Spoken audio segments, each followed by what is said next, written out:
AutoZone is your one-stop for better stopping power, helping you save time, money, and a lot of sanity by doing the job yourself.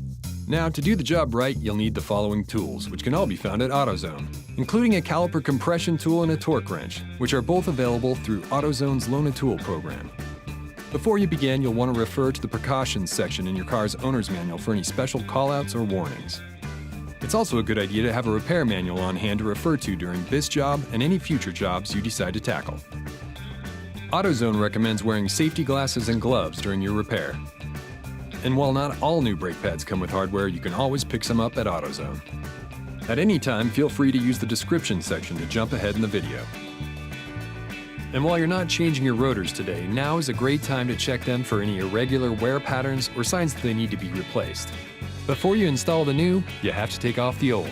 And while a 2001 Ford F250 is being shown here, the same steps will help you with your vehicle. Now it's time to remove the wheels.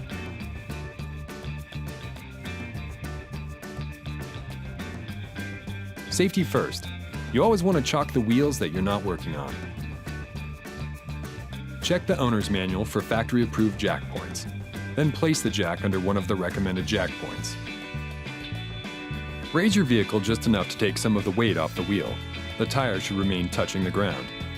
Then, use a tire iron to loosen the lug nuts.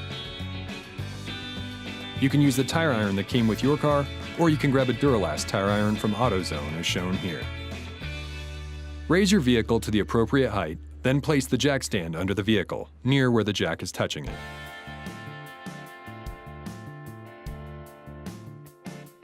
Once you have the jack stand in the appropriate place, slowly lower the jack until the vehicle is resting securely on the jack stand.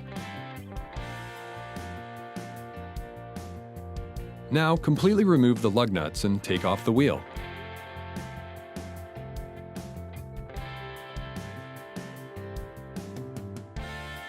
Next, the brake caliper is removed.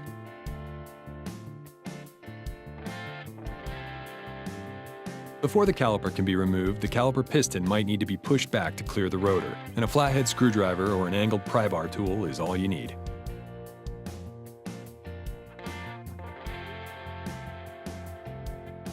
Next, loosen the two caliper bolts on the back of the caliper.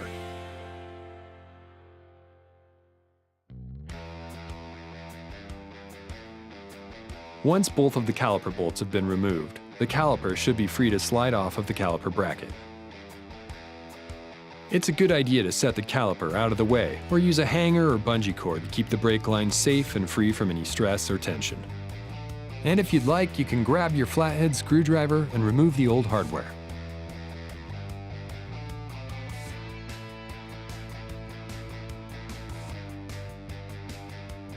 Once you're done, take a good look at your rotor. Check for any uneven or irregular wear patterns. A micrometer tool will check your rotor's thickness and can help you determine if it's time to replace your worn rotors. On this particular caliper, you'll want to remove the brake pads first, and a flathead screwdriver will come in handy.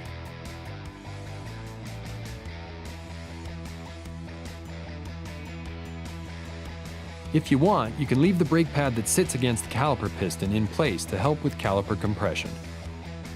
And now, with everything removed, it's a good time to compress the caliper piston. A caliper compression tool and an old brake pad will make life easier and help protect against damaging the caliper. And with the free AutoZone Loan a Tool program, you can borrow one without purchasing a new one for a single-time use. Some bleeder valves may have a small dust cap to protect the valve.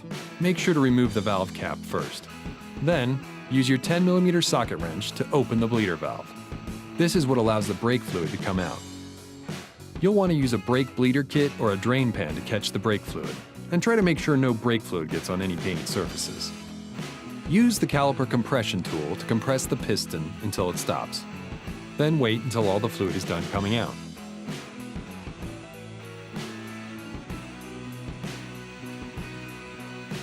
When you're finished, make sure to tighten the bleeder valve back up.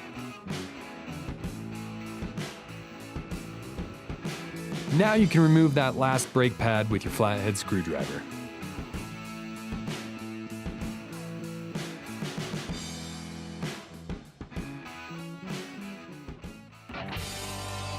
With the old pads removed, the installation can begin. First things first, let's clean the caliper bracket. Be sure to clean away any dirt or debris from the caliper bracket before installing new hardware and brake pads. Once cleaned, the caliper bracket is ready for action.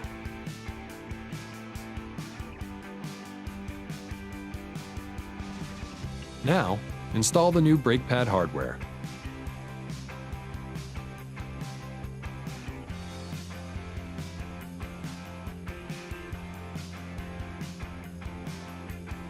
Now's the time you want to get the new brake pads ready for installation.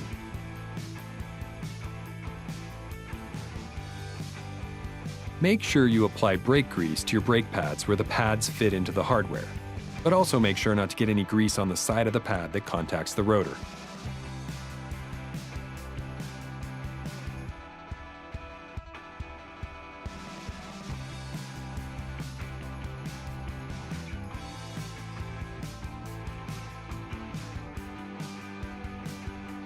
Before you reattach the caliper, it's a good idea to apply some brake caliper grease to the places that contact the back of the brake pads.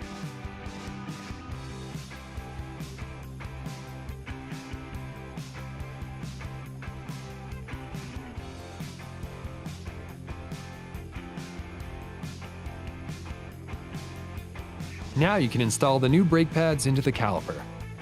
Make sure you install each brake pad into its appropriate position where the hardware on the back of the pads line up with the fittings on the caliper.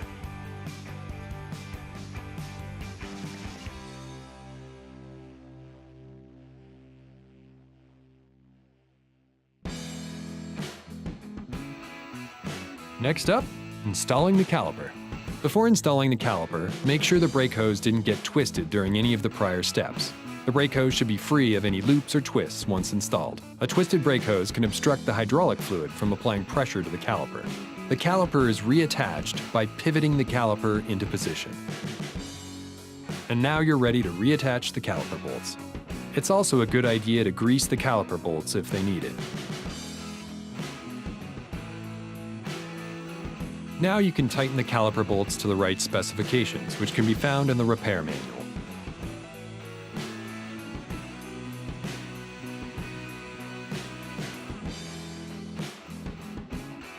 Once the caliper is reinstalled, it's a good idea to bleed the brake one more time to make sure there isn't any air in the system.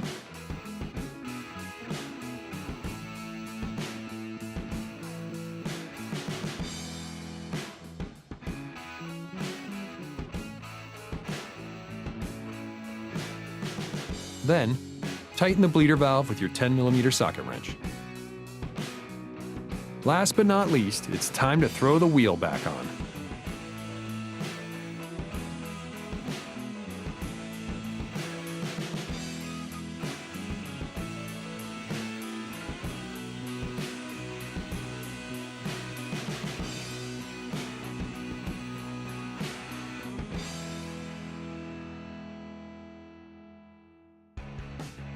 Now you can jack your vehicle back up enough to remove the jack stand.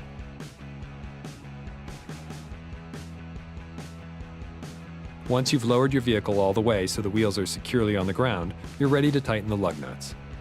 When tightening the lug nuts, do so in a star pattern for easier assembly. A torque wrench can help and is available with the free AutoZone Loan-A-Tool program. Now that you've finished this side, you can follow the same steps on the other side. Now it's time to prime it, pop it, and pour it in. To prime your brakes, step on the brake pedal several times. This helps extend the pistons closer to the pads, seating the brakes, shims, and rotor. Then pop the hood. You can check the fluid levels and pour in brake fluid if it needs it.